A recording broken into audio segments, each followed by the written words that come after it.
iba't ibang klaseng DIY donuts. Saka yung toothbrush. Parang ang hirap ng kakainin natin ngayon ha. Tara, let's go! First, yung color yellow. At eto yun guys. Pero syempre bago natin ito kainin, don't forget to follow me and comment sa comment section. Next kakainin natin ha. Tingnan na natin itong DIY donut kung paano natin ito gagawin. Okay, may donut siya yan. Sprinkles. At itong chocolate. Ito yung laman niya guys. Gawin na natin. At ayun na nga guys, kinuha natin yung tinapay niya. At ayan, safe talaga siya, naka-plastic lahat. Pati yung syrup na chocolate. Nilagyan din natin ng sprinkles. At yun, may DIY donut na tayo.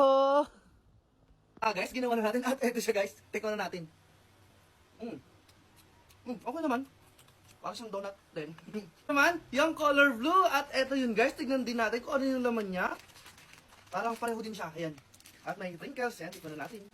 Ilagay mo na natin. Siguro siya halo. Ang gagawin ko na lang sa kanya is, ilalagay na natin sa ibabaw kung masarap naman. Para sa akin sa kanya. Good, may dito chocolate. Man, etong color pink at ganun din siya guys. Yun din yung laman niya. Mukhang excited ako dyan sa toothbrush na yan. Kung anong toothbrush talaga yan. Kung pwede natin siya kainin. Safe pa din, kain natin, mabilisan. Next naman, yung toothbrush.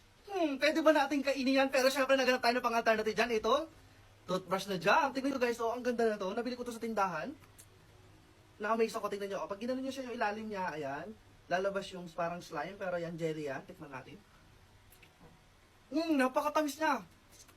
Di ba parang siyang toothbrush? Tingnan, mag-toothbrush tayo. Ayan. Parang may toothpaste, ayan. Like, follow, comment, and share. Bye-bye! Oh, iba't ibang klaseng DIY donuts. Saka yung toothbrush. Parang ang hirap ng kakainin natin ngayon ha. Tara, let's go!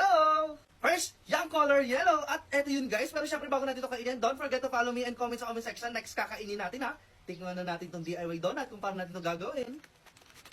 Okay, may donut siya yan. Sprinkles. At itong chocolate. Ito yung laman niya guys. Gawin na natin. At ayun na nga guys, kinuha natin yung tinapay niya. At ayan, safe talaga siya, naka-plastic lahat. Pati yung syrup na chocolate. Nilagyan din natin ng sprinkles. At yun, may DIY donut na tayo. Guys, ginawa na natin. At eto siya guys. Tikman na natin. Okay naman. Parang siyang donut din. Naman, yung color blue. At eto yun guys, tignan din natin kung ano yung laman niya. Parang pareho din siya. Ayan. At may sprinkles. Ayan, tikman na natin. Ilagay mo na natin. Siguro siya halo. Ang gagawin ko na lang sa kanya is, ilalagay na natin sa ibabaw kung masarap naman. Para sa akin sa kanya. Good, may dito chocolate. Man, etong color pink at ganun din siya guys. Yun din yung laman niya. Mukhang excited ako dyan sa toothbrush na yan. Kung anong toothbrush talaga yan. Kung pwede natin siya kainin. Safe pa din, kain natin, mabilisan. Next naman, yung toothbrush. Pwede ba natin kainin yan? Pero syempre naganap tayo ng pang-alternative dyan. Ito, toothbrush na jam. Tingnan nyo guys, oh, ang ganda na to. Nabili ko to sa tindahan. Na-amaze ako, tingnan nyo. Pag ginanon nyo siya yung ilalim niya, ayan.